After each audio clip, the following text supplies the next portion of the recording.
everyone. Thank you all for joining us for our classic virtual tasting experience. You should all have your classic virtual tasting kit, your 5-piece classic sampler sitting in front of you, hopefully untouched so you can enjoy it all with Tammy Jo. So happy you all are joining us tonight. Looks like we have a lot of East Coast and West Coast, which is awesome. We're on the West Coast, so it seems like we have a lot of people close to us, which is always fun to see. So my name is Lauren. I'll be your host tonight. I'll be walking you through how this experience will go, and then I will introduce Tammy Jo, and she will really go into the sensory experience of how to taste all of the pieces sitting in front of you right now. So to start, if you have not done this before in person, it's a very interactive experience. So we try to have a lot of conversation between the chocolatier and the guests, talking about what they're tasting, what they're liking, the different flavors that they're pulling out from their flavor wheel, which should also hopefully be in front of you, is that little tasting mat. And so to supplement that interaction, since we have you all muted and cameras off, go ahead and use that chat function and type in anything that you're tasting. If you're agreeing with Tammy Jo, that way we can really tailor the experience to all of you watching live and help customize it so you know why you're smelling that or why you're tasting that. So it makes it really fun. If you have any questions, go ahead and put it into the Q&A box. That way we can answer it. I'll try to answer some throughout the experience, but I'll leave most up to Tammy Jo. We'll answer questions at the very end. And she's the expert, so she'll really know how to answer all of your questions regarding the pieces, how they're made, stuff like that. The raise hand function will not really be utilized for us for this experience, so we will not be monitoring that if you do raise your hand. We really just look at the chat and the Q&A box. Since I mentioned we don't have your cameras or videos on or your audio, go ahead and tag us, take a picture, and tag Ethel M Chocolates on Facebook or Instagram so we can see how you all have your virtual tasting set up at home. We really miss that interaction and seeing you all enjoy the chocolate. So please tag us on Instagram or Facebook, and that's at Ethel M Chocolates or hashtag Ethel M Chocolates. Lastly, we do have some tastings coming up in October that are both Halloween related because we are so excited for Halloween. So stay tuned until the very end and I'll talk about a discount code for you all and talk about some Halloween tastings that we have coming up. So if you haven't heard about Ethel M Chocolates, I'll quickly go over a little bit of history about us and then I will introduce Tammy Jo. So we were actually founded by Forrest Mars Sr. and there's a portrait of him on the top left of the screen. Him and his father, Frank Mars, started the Mars Chocolate Candy Company. So they started the products that you all know as M&Ms, Skittles, Twix, Snickers, all that stuff was started by both of them. And then Forrest retired and moved to Henderson, Nevada. While he was retired, he started making chocolate again, but this time in his mother's honor, Ethel Mars. So he started opening his factory in 1981 and named it after her. So that's why we are Ethel M Chocolates. And you'll see in that top middle photo is a photo of our factory, our garden. And if you look closely, you can see a little patio on that second building, and that's actually where he lived. So he was so passionate about our products. It's still family owned, so they're still very passionate about it, but he lived right above the factory to keep a close eye on the product and making sure that it was up to standards. Along with the cactus garden, you'll see close-ups to the right are pictures of it in bloom in the springtime. And then my favorite time of year is our holiday season. So that bottom middle photo is our cactus garden in the wintertime. From November to January, we decorate our entire garden with over 1.5 million lights. And this year, we are doing it virtually. So we've never done a virtual lighting ceremony before. So this will be our first time. Everyone around the world can join us and we are bringing the lighting to you and your house. So we're going to do a virtual hot chocolate making, teaching you how we make it in our store. Because if you haven't had it before, it is absolutely amazing. We're going to teach you how to do that and then also take you through our 5-piece holiday sampler. So it's featuring all of our holiday pieces that are special, only sold during the holidays. And Mark Mackey is going to lead that tasting and teach you how to make the hot chocolate. So it'll be a very special event. And that will be November 6th. So mark your calendars. If you follow us on Instagram or Facebook, you'll be the first to know when it goes on sale. The last thing I want to mention about our company is how sustainably focused we are. So that bottom left photo is of our solar garden and it's 4.4 acres. That will generate enough energy to power our factory during its peak production hours. So during our busiest times, our chocolate can be made all from solar power. So it's awesome to know that our chocolate was made in a sustainable and responsible way. So I love that about Ethel M Chocolates. All right, I'll go ahead and let Tammy Jo take over because I know that chocolate is just sitting in front of you and you want to eat it and it's just, you want to touch it and it's melting in. So Tammy Jo will be your chocolatier for tonight. She's been with us for just about 20 years. So almost half the time we have been a company, she has been right with us. She started out on the factory side, learning about how all the pieces are made. So if you have any questions about that, she is your girl. And now she works on the retail side, hosting most of these tastings daily, teaching our associates and continuing her education of chocolate with Mars. So I will hand it over to Tammy Jo.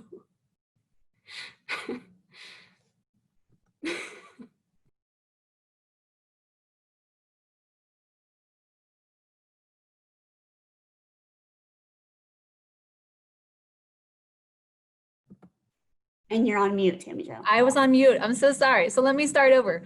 Hi, welcome everybody. My name is Tammy Jo. How are you guys doing tonight? Are you excited? I'm excited. As Lauren was saying, I have 20 years of experience in eating chocolate and knowing the ins and outs of how everything was created. So I'm going to share all of those really cool, fun things with you today. Am I unmuted yet? I think so. All right. So first, we're going to learn how chocolate was created. We're going to learn about the tools that we have to really enhance the experience. So let's go ahead and get into what tools we're going to be using. So first up is our 1 through 4 step process. Step number 1 is going to be I'm having some technical difficulties. Hold on one second. I can't see what slide we're on. Let me just get this.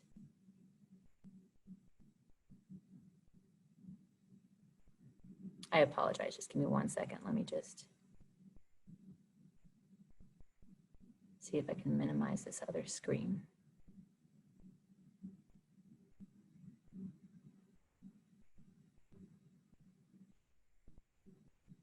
Okay, there we go. Now we're on the same page. All right, so these are the rules and more like guidelines really that we're gonna use to eat our chocolate. Now, most of the time you pick up a piece and you just eat it and you're like, wow, that was good. But this time we're gonna slow it down. You're probably gonna eat chocolate slower than you ever have before. I promise I'm not gonna be talking the whole time. Well, I am, but you're gonna be eating the chocolate while I'm talking. So step number 1. Touch and feel. So we're going to touch the chocolate, we're going to feel it, we're going to kind of pinch it a little bit. We're going to really look at it and kind of decipher whether you think it was molded or enrobed. And we're also going to talk about those two processes and how they work. Step number 2 is smell.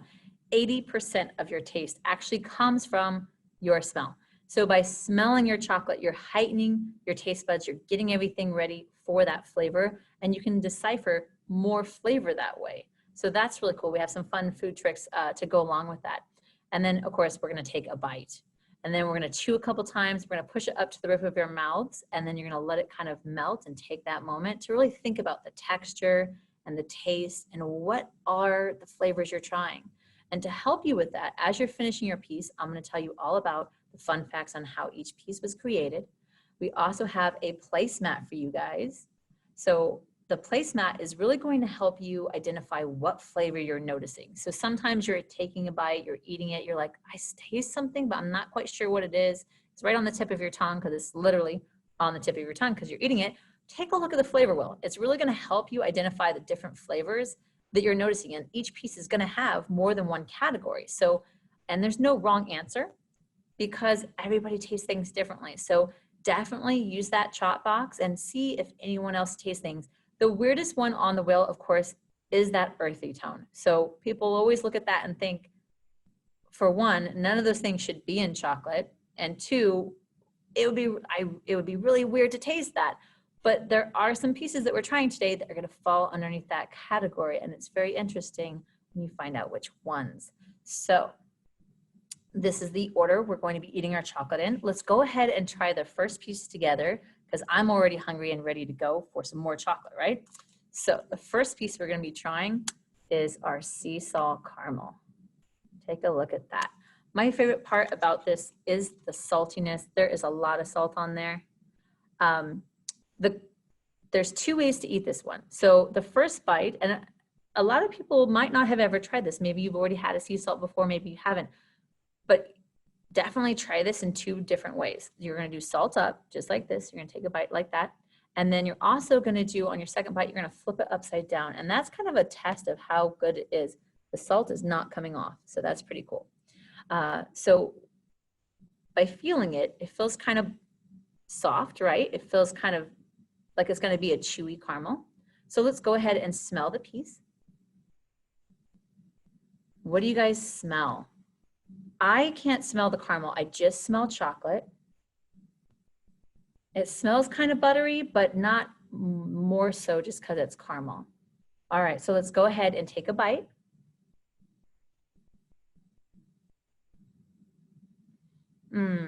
This one is so good.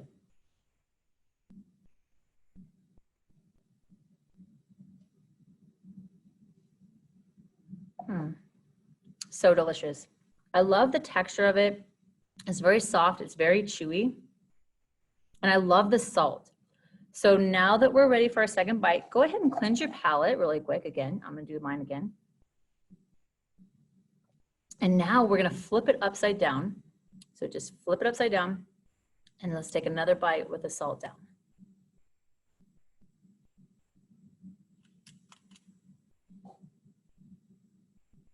You guys, salt down. I vote salt down. What do you guys think? Let us know whether you like salt up or salt down. That's so good.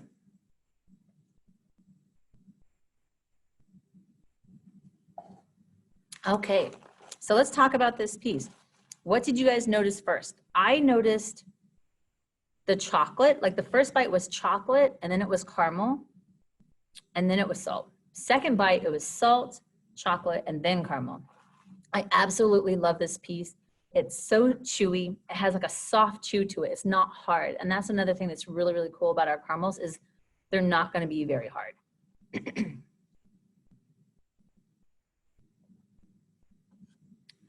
So what's really cool about how this piece is created is the salt. We use a French gray sea salt, and when they are ready to make the caramel, they're gonna melt down all the ingredients in a steam kettle, and that is going to melt it all down and crystallize it without scorching it or burning it. That's why it can't be cooked over an open flame, like our other pieces, like our toffee coming up. So this one's melted down in a copper steam kettle. It's going to be poured onto the cooling table, and the table is designed to where it has pipes in it so it cools it down so that the surface is cold. And that way they can determine on how fast they need to cool it. So after it's chilled, they have this really cool rolling pin with blades on it, and they can make the blades really wide or really thin. And once they get that set up, they feed it through this machine and it cuts it both directions. And that way it makes the perfect little square piece. From there, it's going to go through a machine called the Enrober, which basically is a giant tank full of chocolate, and it pumps up into this trough, creating this curtain of chocolate. And the pieces are going to go through and get covered on all sides, and then they hand pinch a little pinch of salt onto every single piece. So it is done completely by hand. And then it will go through a cooling tunnel and then get hand packed. So let's learn a little bit more about the trees and how chocolate becomes chocolate. Let's start with where does it come from? So this is a map to show you where cacao trees come from. The dark shaded areas are where you can find the trees. So 20 degrees north and south of the equator is where you can find them. So South America, West Africa, and parts of Asia. We source our beans specifically from Brazil, Indonesia, and West Africa. And we use that combination blend so that way our chocolate is always consistent. Let's look more in depth with the tree and look at a closer look at it. So look at this really bizarre fruit that I have here. Yes, I said fruit, which means we'll get into that. I know you guys are like, what? Fruit? It is. This is a dehydrated cocoa pod. It basically has the beans still inside. So you can hear them rolling inside. So there's roughly 45 to 60 beans inside each pod. And what they're gonna do is when they are ready to harvest, They will be like bright orange and they kind of vary in color. When the flowers start blooming on the trees, they can bloom anywhere on the tree. So from the very base of the tree all the way up into the branches. So anywhere on the tree is where it can grow, which is very bizarre for a fruit tree. And the pod is considered the fruit of the tree, which is really cool. So when it is fully bloomed and ready to go and it's ready to harvest, that process after pollination, it takes 5 to 8 months for it to grow the full size pod. From there, they're going to use a machete to cut off the stem. The stem is very thick, so they can't twist it off and just pull it. It has to be cut off with the machete. Then they're going to crack it open and get the beans out. And it's very similar to the texture of when you're carving a pumpkin. It has seeds in it and it's like very pulpy, but with this, the bean is going to be very big. And the difference is there is no hollow space. So it is like solid, massive beans covered in pulp. And from there, they leave the pulp on there.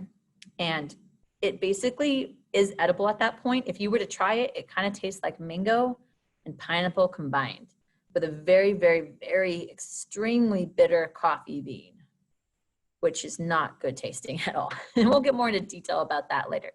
But basically, they take the beans, they go into fermentation, and that's going to sit out in the sun for 5 days and bake, and that burns off the pulp, causing the acidicness of the bean to change. And then the last stage is the sun drying table. From there, it's going to dry out and get rotated, so that way it has all the moisture out of the bean. I don't know about you guys, but all this talk about chocolate is making me hungry. So let's go ahead and try another chocolate. So our next piece we're going to be trying is the milk chocolate pecan caramel rapture. So you can see the texture of this one. It's really bumpy. It's got a lot of texture on it. You can see all the nuts in there. And then when you kind of pinch it, it has like a softness to it, right? It's like it kind of squishes, but there's hard pieces. So you can kind of tell that it definitely has some nuts in there.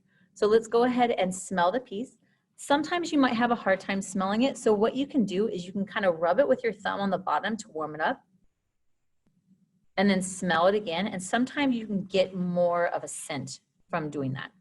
So what you're going to do with this piece, this is also a layered piece. So if you were to take a bite this direction and then flip it upside down and take another bite, it is also going to change the pattern in which it lands on your palate. So that also can make a subtle difference with this one as well.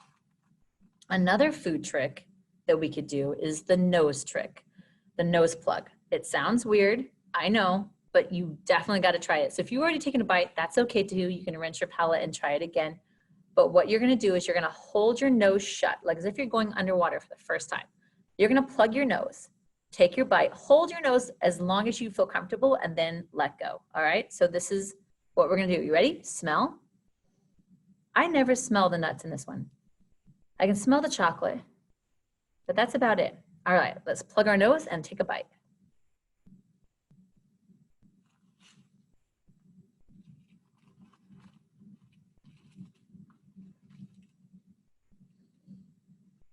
Wow, the difference is amazing. By blocking your senses, it really changes the way that it tastes. Oh, that one is so good.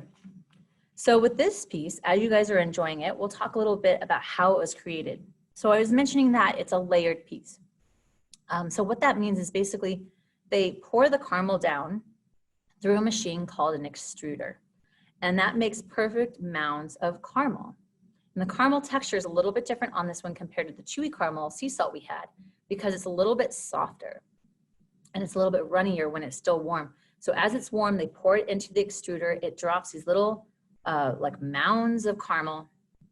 And then after that, it goes through another machine that drops the nuts. And then from there, someone is watching it go by to make sure that each piece has the right amount of nuts. They want to make sure that with every bite, you get a nut. So it's packed full of nuts. And then from there, it's going to go through that curtain of chocolate that we talked about, the enrobing machine, and it's going to get smothered with chocolate. And then it's going to go through the cooling tunnel. So because it is a layered piece, it's chocolate, caramel, nuts are usually on the top. So when you flip it upside down, it's going to be nuts, chocolate, nuts, caramel. And so that's why when you flip it upside down, it tastes a little bit different. Very cool. So you also let us know what you guys thought, if you liked it up or down. It changes. It really does make a difference when you try it that way, which you wouldn't think it would, but it totally does. So with this piece, my favorite thing about it is that it is really soft and it's not a hard caramel, right? It's even softer than the chewy caramel is, which is fantastic because you got those nuts in there and it's just the right amount of crunch. Someone likes it upside down. Very cool. Thank you for sharing. So the earthy tone. This is where the earthy tone comes in. Whenever you have a nut, it kind of goes into that earthy tone, right? With this one, it kind of varies depending on how much of the pecan you got on your palate first. So I usually taste like a wood flavor and straw and hay. But a lot of times, sometimes I've had a lot of people say they taste leather. So if you guys taste leather or mushroom, let us know if anyone out there tastes that. It's always really cool to share those moments, because sometimes when someone says it, then you taste it too. So definitely share those fun moments with us, okay, guys? All right, so let's go ahead and cleanse our palate one more time, and we'll try the next one.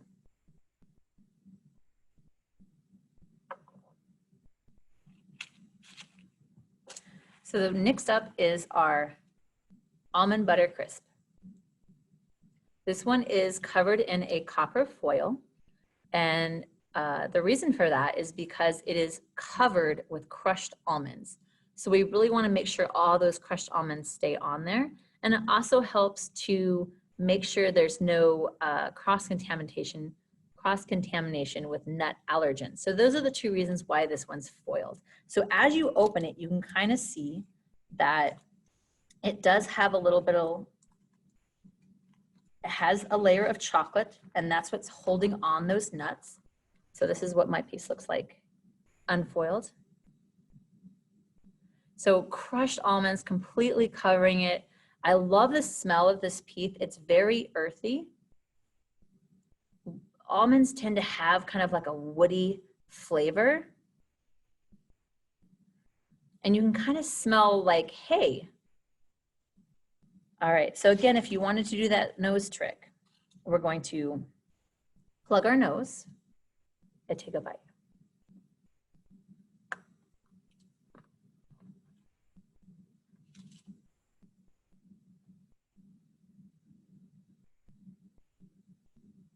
So good. It's so buttery. It just kind of like melts in your mouth, right? It's so smooth, but yet it's crunchy. That, I think, is the magical part of this piece, is it melts in your mouth, but it's crunchy. It's very hard to do, but it does.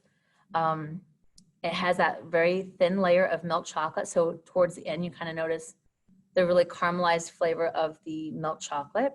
So it goes into dairy because of that butter. It goes into sweet aromatics with the toasted toffee flavor.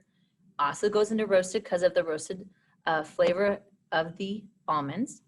And I still get a earthy tone from this one too. But yeah, let us know if you taste wood too. I always taste wood with this piece because almonds just kind of taste like wood to me, in a good way though. So let's talk about how this piece was created. This piece is a toffee. So with toffees, we melt them down in a copper kettle gas heater. And the reason why we use copper is because copper holds a truer temperature. So they can tell just by the color and texture of it, and they can tell by the color of it and the temperature when it is ready to pour on the table. And similar to the caramel, they're gonna pour it directly onto the table. They're gonna smooth it out. But with this piece, they wait for it to be cool, but not completely cool. Once it's completely cool, it's hard like we're enjoying it now. It's very hard and crunchy. So you're not really able to cut through it without making like the wrong kind of break, if you know what I mean. So like if you're trying to cut something hard, it might crack in a different way that you didn't want. So they have to test it. And what they do is they kind of pull the corner of the table up. If it bends slowly, but is still kind of flexible and pliable, that's when they know it's the right time to cut it. So then they have this really cool rolling pin with blades on it. And they're gonna take that rolling pin and they're gonna go one direction, they're gonna turn and go the opposite direction. And that creates the perfect squared piece. So from there, it goes through the enrobing machine, which basically is a tank full of chocolate, and it's constantly coming down in like a waterfall. But there's also a tray underneath that waterfall catching the chocolate, and that's what's covering it on the bottom. So that way it's covering on all sides. From there, it's gonna go into a flat conveyor belt. And then there's someone at the end of that conveyor belt with a cookie sheet. And basically it's covered with crushed almonds. They put a certain amount that will fit on that tray at a time. That goes through, it gets covered, they catch it with the tray, they hand toss it, set that aside to cool, grab another tray, catch the next batch, hand toss it. And then they set them aside to cool. Once they're fully cooled, they go through a foil machine that foils the pieces, but each one, happy birthday! Each one is going to be hand hugged to get the perfect tight fit to make sure that they are not going to have any nuts fall off. Alrighty, it's time to learn some more fun facts about chocolate. So let's get more in detail about the beans. What happens after the farmers are done? When do we come in? When they're done with the sun drying table, that's when we come in and we wash and inspect the beans and source the ones that we want to use. So this is what the beans are going to look like after fermentation. They're pretty big. So this is the skin of a peanut, or let me rephrase. When you crack open a peanut and there's kind of like a skin on the peanut itself after you break off the shell, these have kind of the same thing. So this is the bean with the shell on. You can see there's kind of like a little crack in it. Let me see if I can get my camera to focus a little bit more on the texture of that.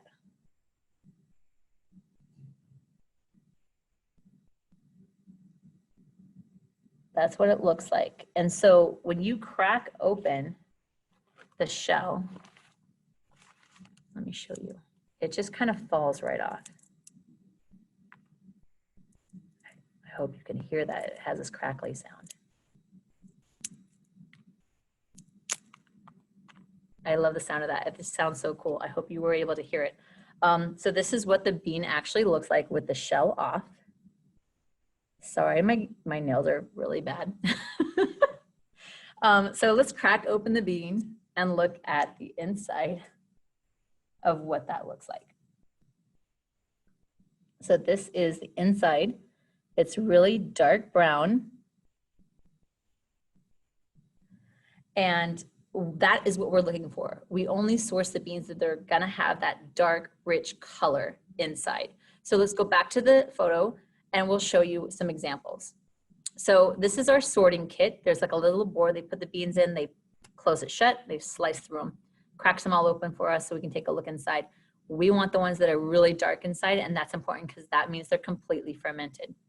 And so we don't really use the ones that are pink because it just isn't the high quality that we would like. So once we bag it up, we're going to ship it to Elizabethtown, Pennsylvania, and then it gets roasted. From there, we then grind it into chocolate. Another cool thing about the cocoa beans is that 50% of it is cocoa butter, and the other half is the cocoa solid. Now, cocoa solid is what's gonna have that dark brown color. And so I don't know if you could tell, but when I showed you guys the bean earlier, let me see if I can find it again. I'll just crack open another one. It has kind of like an oily look to it.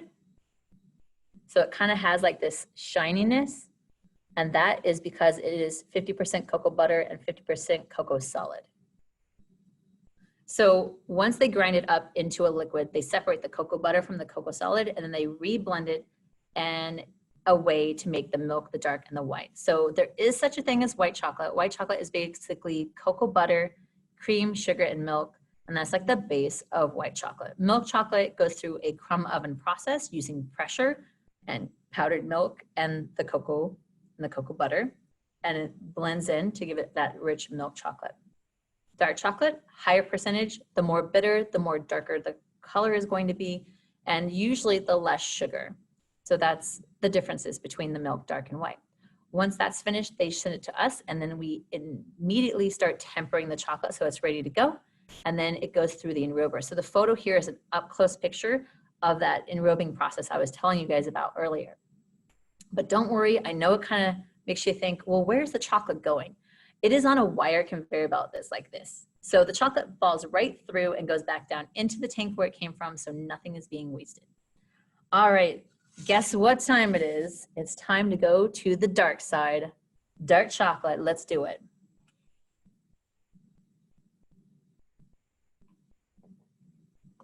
So this one is the raspberry satin cream. It is a dark chocolate, but it also has milk chocolate on it. So you can see that it has like these cool ridges. And we're going to talk about how that is done. But first, let's eat it. I love the smell of this one. So if you didn't already know it was raspberry, what flavor do you think it would be just on your smell alone? I personally think it smells like cherry, especially when it's in dark chocolate. We do carry this one in milk chocolate as well, just so you guys know. All right, let's go ahead and take a bite.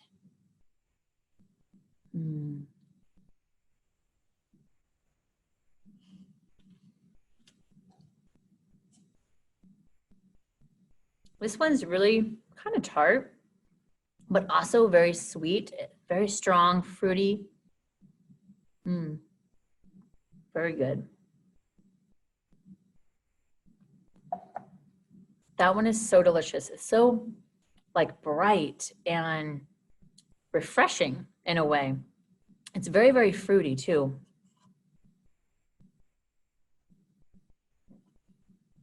So this one definitely goes in raspberry right off the bat, but it has that kind of tartness that draws up your jaws. It definitely goes into dairy because of the cream and the cooked milk. So you can definitely taste that.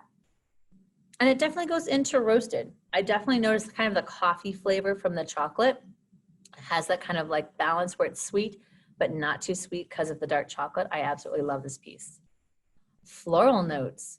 Yes, very cool. It definitely has floral notes. I always notice kind of like, definitely like a perfume or even like a jasmine flavor.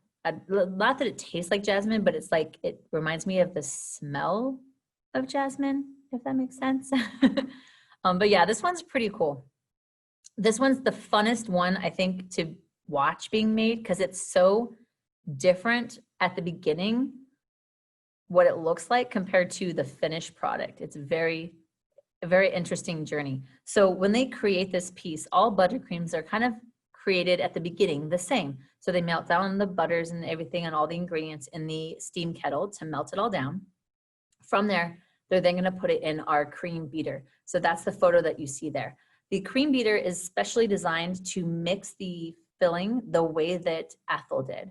So it's a double boiler. Basically, it has 2 tanks. One is full of water to kind of cool it down. So when they pour the buttercream in, they basically heat it up to 230 degrees so it starts to crystallize. And then from there, they're going to pour it into the cream beater. And what's really interesting about the cream beater is the way the blades are shaped. They pour it in, it starts cooling it right away, and they wait for this certain temperature that it has to be before they start mixing it. So it just kind of sits and cools for a while, kind of rests from the heat. From there, they use the fruit puree and they add it into the buttercream. Once that is done, like at the beginning, it's basically looks like caramel. It's like butter and caramelized sugar. It kind of looks like caramel, the same color and everything. It looks like a gooey runny caramel. And then they add the fruit puree. And then as it mixes, the blades are designed to kind of push in a way where it's kind of folding the pieces in. It's not whipping it really fast. It's actually moving very slow in this motion where it kind of causes it to fold in. So they're folding in the buttercream flavor. And then as it's mixing, it's getting this dark, dark purple color. It almost looks like purple slime. It's really cool. If you're not watching it at the right moment, you will not you'll look at it and think, how did that become this? Because those do not look the same at all. It's really cool. It goes from a dark purple color to this light fluffy pink color that we see in our piece that we're eating. And it's really, really interesting. Alrighty, I'd like to know what your guys' favorite pieces so far. Definitely share that in the chat box because we're almost done. We're down to our last piece, and I always like to find out what you guys think of the pieces so far and which one you would say is your favorite before we get to the last one. Sea salt caramel, okay. Sea salt caramel again, all right. Oh, we've got a lot. Oh, we got a pecan fan. Awesome, awesome. Thank you for sharing. Toffee. Toffee one's really good. Yes, almonds. All right, rapture. Raspberry. Okay, cool, cool. Awesome. All right, well, if you guys are ready for it, let's go ahead and try the last one. So clench your palate one more time. Pecan on sea salt, very cool. Yeah, it's hard to choose sometimes, isn't it? It's hard, it's like kind of, what am I in the mood for right now, you know? No, chocolate caramel, cool. Alrighty, let's find out if this one is going to change your mind. No pressure, this is one of our #1 sellers. It's also her original recipe, family favorite. Raspberry with wine, yes, it goes really well with wine. So this one is our lemon satin cream. Oh, someone just said they loved the nose trick. Well, if you love the nose trick, this one is the best one to do it on, in my opinion, because this one is very strong. It has a punch. I always say this one kind of bites back a little bit, but in a good way. So let's go ahead and smell our piece and see what we smell. Rich dark chocolate. It smells so good, but I never smell the filling. Like with this one, it's so hard to tell what the inside is. All right, and really listen to when you bite into it, because this is a molded piece, it's gonna have like a snap to it. So let's open our ears and listen when we bite into it.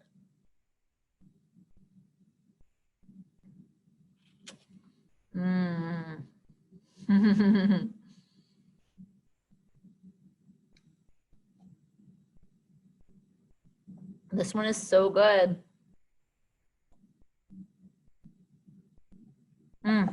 Delicious. It's so like vibrant and zesty. And I like to call it the sassy piece in the collection. It's very sassy, you know? This one is very, very, like, it also has that earthy tone, like the, not earthy, more of like, I would say roasted. I would say roasted with this one. You get kind of like a coffee flavor towards the end. And it goes really, really well with like a coffee stout or like a sour fruity beer as well. Those are two pieces. Or like we have Craft House. It's a local brewery. And so it goes for the Zitron is like my favorite. It actually, I am not a beer drinker, but that one is amazing together. It's really cool.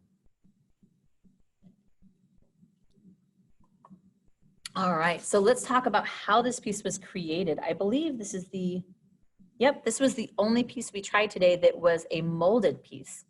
So the difference between enrobed and molded, as we can tell now that we've tried all of them, enrobed was always kind of chewy, it was fudgy, it was crunchy, so very firm. You were able to cut those pieces and create a shape, and it would hold its shape while going through the hot carton of chocolate. This piece, it just kind of like melts in your mouth. It's kind of almost runny to a point where there's no way you could take that filling and make it hold a shape and then go through a curtain of chocolate. So it has to be molded. So basically, pardon me, I'm gonna scoot back because I like to talk with my hands. There's two tanks and they're shaped like triangles. And one will have the filling, one will have the chocolate shell, and they intertwine with nozzles. So the inside nozzle connects to the filling, the outside nozzle connects to the chocolate shell, and it does the filling and shell like all in one shot. So because the chocolate is perfectly tempered, it actually pushes up the sides of the mold as the filling is going in, because the filling is also helping that chocolate to go to the sides of the mold, which is pretty awesome. So that is pretty much our chocolate tasting. I don't want to leave yet, but we are done. I hope you guys had fun. And if you have any questions for me, please let me know and we'll be able to answer them as the best we can. And then also vote for your favorite piece. Let me know the end result. Was the lemon the favorite? Did it change your mind? Let us know. I'm going to hand it back to Lauren. She's going to tell us about some upcoming events. Yes. Thank you so much, Tammy Jo. Yeah, it'll be fun to see if everyone changed their mind on their favorite piece, because I saw a lot of sea salt caramel. So if the lemon changed your mind, go ahead and vote and let us know. That'll be fun to see. Really quickly though, I do want to let you all know about some upcoming tastings in October that I mentioned before. So for the first time, we are going to be doing our liqueur pre-pack box, which I'm so excited about. If you haven't tried our liqueur pieces, they are top shelf liquor infused in a cream center, and then they're put into a little chocolate shaped barrel. So they're so amazing. They're strong. We're going to offer some pairings along with them. So it'll be a very fun way to kick off a little pre-Halloween. That'll be on October 17th. And then we have a kid-friendly Halloween event on October 24th, and we're going to be doing chocolate bars. So if you haven't tried any of our bars before, they're amazing. We actually have a lemon satin cream bar that it's a little bit different of a ratio of filling to chocolate. So that one is really good if you're a fan of the lemon satin cream. And that's on the 24th, and that is more kid-friendly, so more Halloween focused. I think maybe there'll be some dressing up involved if you want to dress up too. I am so there. I know, yeah. So, and it looks like the lemon satin cream was the game changer, in fact. Yes, that is definitely wins people's hearts. So it does. If anyone has any questions, go ahead and put it into the Q&A. Tammy Jo, we did have a question about what happens to the beans after they're sorted and they're not perfectly fermented like that photo. What do we do with them at that point? Right. We will source through them and we will discard about 20 to 30% of them. They're not discarded to where they're not usable. So another chocolatier out there might be able to source from them. So they're never like thrown out completely. Okay. And then I don't know if you already went over this, but just to confirm, how does the chocolate get on the bottom of the piece? So when the chocolate goes into the curtain and it's falling down, there's also a tray that kind of catches the chocolate and creates like a little pool. So it kind of like goes swimming through a pool and a waterfall at the same time, which I always wanted to do myself. Awesome. Okay, if there's no more questions, I want to wish the birthday girl or boy a happy birthday. Thank you so much for joining us. This was so much fun. If you want to purchase any of our upcoming tastings, use that code VIRTUAL at checkout, and you will get 15% off your entire purchase, and that will include any of our upcoming tastings if you want to gift them or do them again with a group of friends. We are always looking to do new tastings, so if you have any suggestions, please go ahead and leave it in the chat. And also keep an eye out in your email box. There will be a survey coming to you from Ethel M, and that's just giving us feedback on how you enjoyed it and ways we can improve this tasting for you all. So thank you again for joining us, and I hope you have a great weekend. Bye.